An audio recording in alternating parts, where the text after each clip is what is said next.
আমি বাঁচতে চাই, সবাই আমার পাশে দাঁড়ান, আমাকে বাঁচান। দেশবাসীর কাছে এটা আমার অনুরোধ। আমার ছেলেকে আপনারা বাঁচান। আমার কাছে কিচ্ছু নাই, আমার একটা দোকান ছিল, আমি বিক্রি করে ফেলাইছি। এখন মানুষের কাছে চাইতেছি আপনারা একটু আমাকে সহযোগিতা করে আমার ছেলেকে একটু বাঁচান। এছাড়া কিছু নেই আমার কাছে। আর আমি এখন পথে পথে ঘুরতেছি, রাস্তায় রাস্তায় ঘুরতেছি, আমি ফসল করে চাইতেছি ছেলেকে বাঁচান। আপনারা ছাড়া কেউ বাঁচানোর উপায় নেই, একমাত্র আগে আল্লাহ, পরে আপনারা। আমার ছেলেকে একটু বাঁচান। আমি বহুত চিকিৎসা করছি, আর চিকিৎসা করবার মতন আমার কাছে আর কিচ্ছু নেই। আপনারা সবাই মিলে সহযোগিতা করি আমার ছেলেটাকে আপনারা বাঁচান। ডাক্তারের কাছে কিডনি ফাল্টাবার মতো আমার কাছে এই সামর্থ্য নাই। ওষুধ করতে আসি, রিপোর্ট করিয়ে, ওষুধ করাইয়ে ঢাকা নিয়ে ডাক্তার দেখাইয়ে, আর শরীরে আর শক্তি কুলেন না, বাপরও অসুখ। আপনারা যাত্রা যাই পারেন আমার ছেলেটার দিকে জানেন, আপনারা সবাই মিলে বাঁচান। আসসালামু আলাইকুম। আমি থাকি মহিফেল বাইদেশ্বর এলাকায়, দক্ষিণ চারিপুর। আমার নাম মোহাম্মদ বেলায়েত হোসেন। আমার আব্বুর নাম হচ্ছে মোহাম্মদ শামসুল হক, মাতা জোসনা বেগম। আমার এই রোগটা অনেকদিন আগের, বাবা মা যা আসিল সব বেশি কিনে, সব চিকিৎসা শেষ। আর কোনো কিছু আপাতত এই ঘরটা আর কিছু নাই। চিকিৎসা করতে করতে পর্যন্ত এখন এই পর্যন্ত আছে। এখন আমার কিডনি ফোনে যে পায় 13 থেকে হালকা নিচে আছে, তারা পুরি হয় না আর কি। তো আপনার এখন ডায়ালাইসিস চলতেছে আজকে 3-4 মাস পর্যন্ত। তারপরে আগে থেকে ডাক্তার দেখাতেছি, রিপোর্ট করতেছি।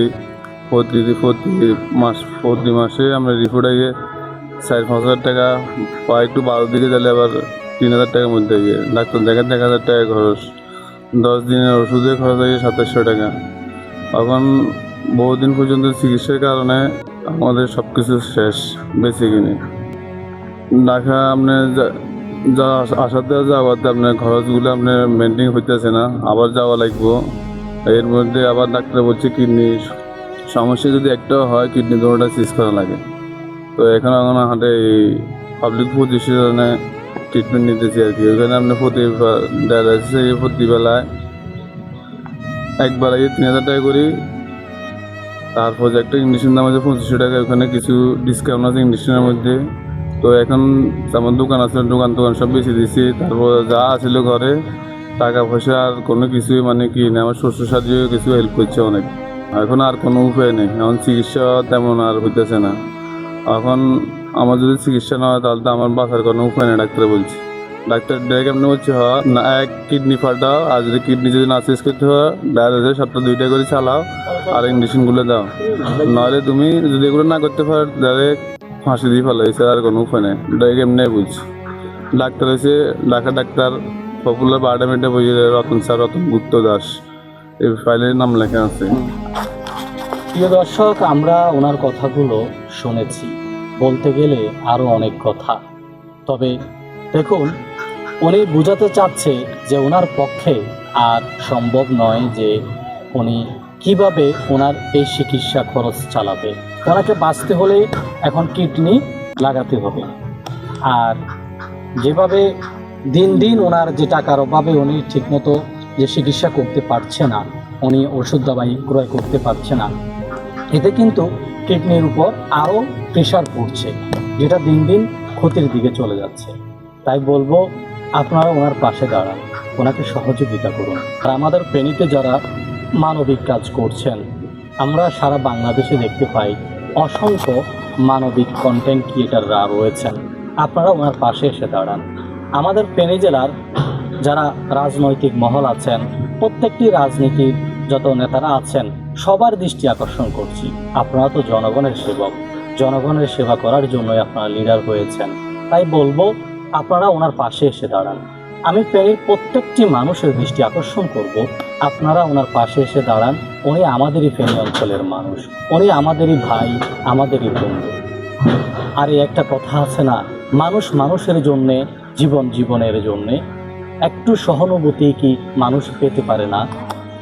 অবশ্যই আমরা মানুষ, আমরা একে অপরের পাশে থাকবো, একে অপরকে সহযোগিতা করব। আর স্ক্রিনে ওনার বিকাশ নাম্বারটি আমরা দিয়ে দিচ্ছি। আপনারা যে যার সাধ্য মতো যতটুকু পারবেন ওনার বিকাশ নাম্বারে টাকাটা পাঠাবেন। আর আমরা আশা করি আপনারা সবাই যদি যে যার মতো করে সহযোগিতা করেন তাহলে উনি অতি দ্রুত চিকিৎসা করে সুস্থ হয়ে উঠবেন। আর আমার হাতে আপনারা দেখতে পাচ্ছেন যে এখানে সবগুলো হচ্ছে রিপোর্ট। এখানে ওনার পরীক্ষার অনেকগুলো কাগজপত্র আছে, তবে আর পুরাতনগুলো তো এখানে নাই, এগুলো সব নতুনগুলো।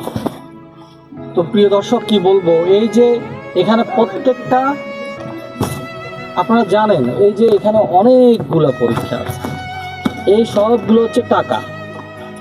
হচ্ছে টাকা, কিন্তু এভাবে উনি আর কত। আপনারা দেখতে পাচ্ছেন ভিডিওতে যে ওনার ঘরের পরিস্থিতি, উনি কোথায় বসবাস করছে আর উনি কোন অবস্থায় রয়েছে। আমার পিছনে যিনি দাঁড়িয়ে আছে ওনার বাবা, আর এ পাশে যিনি আছেন ওনার শ্বশুর। ওনারা যে পরিস্থিতিতে রয়েছেন, না শ্বশুর পারবে তার জামাইকে সহযোগিতা করার জন্য, না বাবা পারতেছে তার সন্তানকে বাঁচানোর জন্য। এখন আমার ফেনীবাসী, আপনারাই পারবেন তাকে বাঁচাতে, তাই সবাই সহযোগিতা করুন। যারা সরজমিনে এসে তার ঘরে এসে তাকে সহযোগিতা করার সামর্থ্য রয়েছে আপনারা সরাসরি আসুন। যারা সরাসরি আসতে পারবেন না, আমরা স্ক্রিনে বিকাশ নাম্বার দিয়ে দিয়েছি, সেই বিকাশ নাম্বারে আপনারা তার জন্য টাকা পাঠাবেন যাতে করে সে অতি দ্রুত সুস্থ হতে পারে। আর অবশ্যই যারা ভিডিওটি দেখছেন ভিডিওটি শেয়ার করে ছড়িয়ে দিন, সবাইকে এগিয়ে আসার সহযোগিতা করুন। সব কিছু তো শুনেছেন প্রিয় দর্শক, আমার অনুরোধ আপনারা ওনার পাশে এসে দাঁড়ান, ওনাকে সহযোগিতা করুন, সহযোগিতার হাত বাড়িয়ে দিন। আসুন আমরা সকলেই মিলে মানবিক কাজে ঝাঁপিয়ে পড়ি। ধন্যবাদ।